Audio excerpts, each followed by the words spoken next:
Ouaison. Bienvenue à l'école de sagesse. Je m'appelle Akissi, je suis la présentatrice de la chaîne YouTube École de sagesse. À l'émission La cuisine de Kekeli, la sœur Kekeli va nous faire découvrir une nouvelle recette de cuisine. Il s'agit de la recette de petits gâteaux au yaourt. Sans plus tarder, je vais donner la parole à Kekeli pour nous dévoiler la surprise d'aujourd'hui. Je salue tout le monde et je suis une fois encore contente de vous présenter à cette émission une nouvelle recette. Je remercie toutes les personnes qui m'ont donné l'occasion de me présenter ici. Avant de commencer à cuire les petits gâteaux, je vais vous présenter la liste des ingrédients dont j'aurai besoin. Après vous verrez les images sur l'écran. Pour ma recette j'aurai besoin de 200 g de yaourt, 200 g de beurre, une demi-cuillère à café de sel, 80 g de sucre, 4 œufs, 240 g de farine de blé, 5 g de levure chimique, le jus d'un citron, un paquet de sucre vanille.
Maintenant, je vais vous présenter la liste des ustensiles que je vais utiliser pour réaliser les petits gâteaux.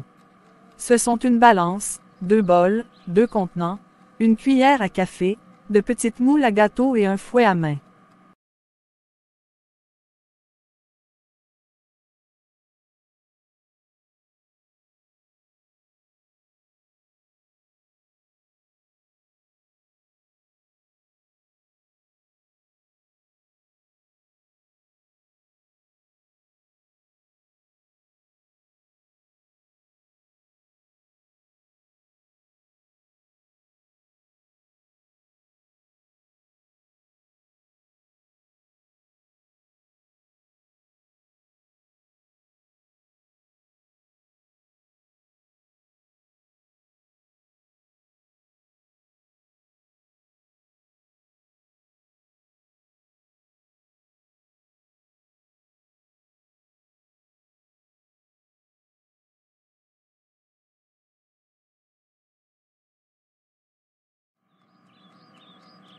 Je vais commencer en préparant les moules des petits gâteaux.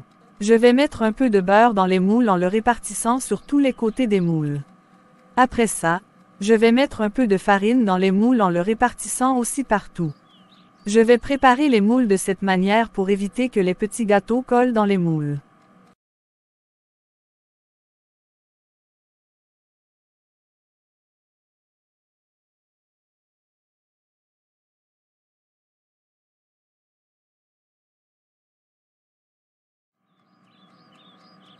On mettra du sel, du sucre vanillé et du beurre dans un bol.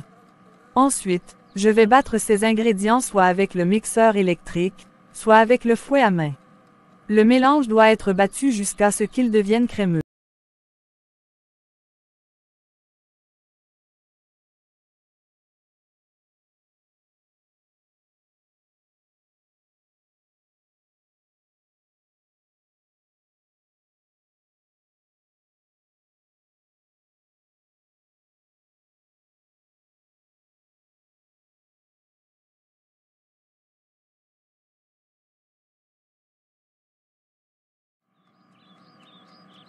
Je vais ajouter au mélange crémeux les œufs un à un, et à chaque fois, je vais bien remuer avec le fouet à main.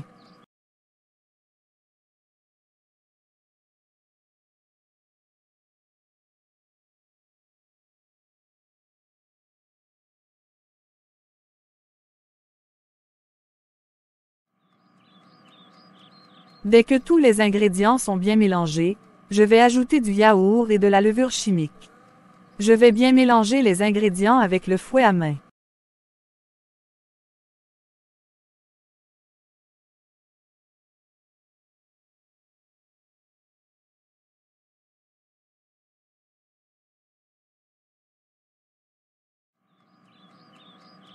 Après, je vais ajouter de la farine, que je vais mélanger doucement à la crème de beurre.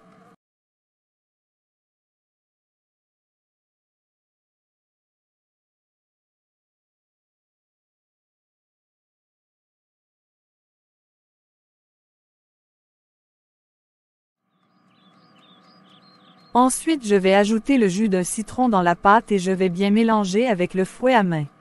Cet ingrédient n'est pas obligatoire.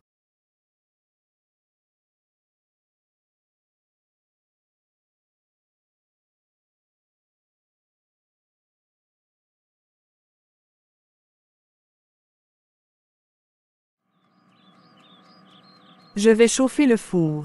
Lorsque la pâte sera prête, je vais la verser dans les petites moules que j'ai préparées. Je ne vais pas verser la pâte jusqu'au bord des moules. Sinon, elle va déborder les moules lors de la cuisson. Sans perdre du temps, je vais placer les moules dans le four. Les petits gâteaux seront cuits à 175 degrés pendant 30 à 34 minutes. Le temps de cuisson des petits gâteaux dépend de la puissance de la chaleur que le four produit.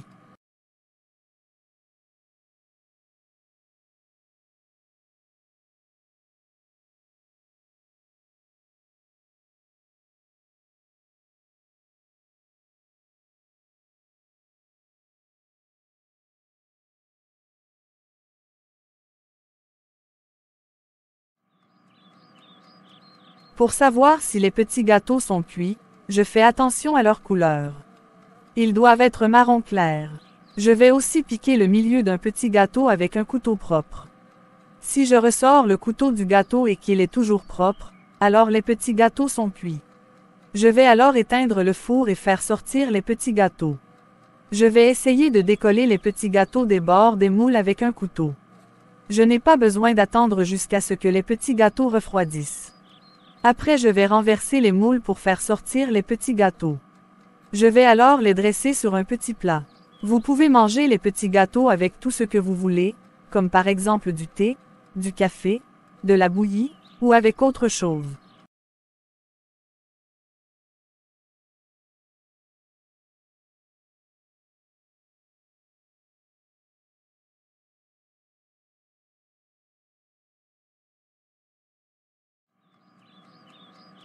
Je vois que les petits gâteaux au yaourt ont une très belle couleur.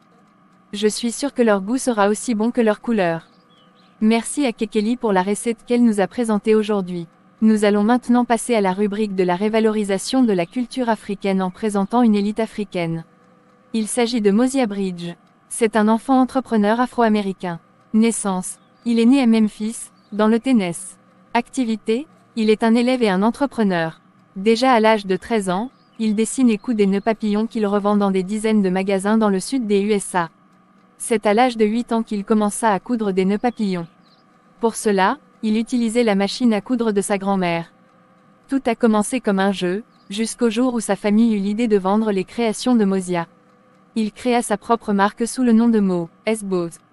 Après 5 ans de travail dur, Mosiah et sa mère coopérèrent dans l'entreprise de Mosiah.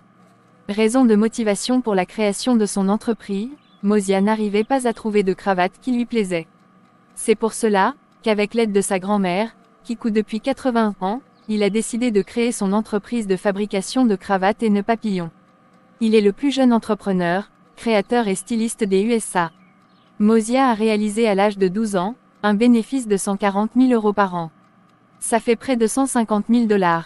Quand le moment sera venu, la mère de Mosiah voudrait offrir à son enfant l'opportunité de créer une entreprise génératrice d'emplois.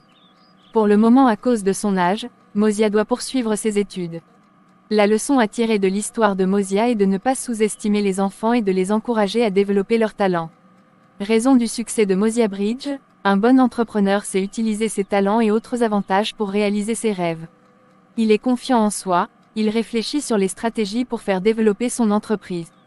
Bref, voici quelques conseils pour les personnes qui aimeraient évoluer dans l'entrepreneuriat. L'entrepreneuriat est le plus vieux métier au monde. Il doit être réalisé professionnellement pour aboutir aux mêmes résultats de succès comme les grands entrepreneurs. Dans une nation, le gouvernement ne peut pas tout seul offrir de l'emploi à la population. Une nation a besoin d'une population intellectuellement dynamique, ambitieuse, innovative, créative pour émerger. Malgré qu'il existe aussi du chômage dans les pays industrialisés, le gouvernement, les entrepreneurs privés et les investisseurs étrangers demeurent les principales sources d'emploi pour leur population. Par conséquent, il est important que la population des nations africaines développe professionnellement l'entrepreneuriat dans le but d'augmenter le nombre des emplois au lieu de compter uniquement sur le gouvernement ou sur d'autres peuples. C'est grâce à l'entrepreneuriat que les aïeux des Africains avaient construit des royaumes puissants et prospères. Nous sommes à la fin de l'émission. Je vous dis au revoir et à bientôt. Merci d'avoir suivi cette émission et je remercie Akissi pour les conseils sur l'entrepreneuriat. Au revoir.